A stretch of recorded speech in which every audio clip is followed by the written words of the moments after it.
Para naman sa ating trivia, isang 80 anyos na lalaking Iranian ang naitala ng Guinness Book of World Records sa hindi pagligo sa pinakamahabang panahon. Ayon sa Iranian News Agency na si Kamu Haji ay nakatagal ng 60 taon nang hindi naliligo. Hindi po yan yung kasama namin dito sa PTV4 na Mr. Traffic Reporter na si Haji Camino. Ito po yung Iranian.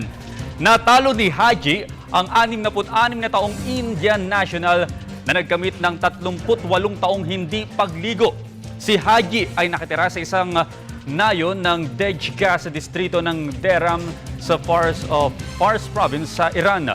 Ayon sa mga balita, siya ay kumakain ng mga na hayop at ang pinaka-importanting bagay para sa kanya ay ang kanyang pipa na mayroong 3 pulgada na ginagamit niya para makapanigarilyo gamit ang dumi ng hayop.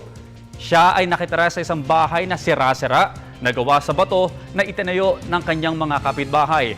Para makatagal sa lamig na klima o malamig na klima, siya ay nagsusuot ng isang helmet at nagsisindi ng maraming sigarilyo. Wala ng pamilya si Haji at kinukonsidera na may sakit sa pag-iisip.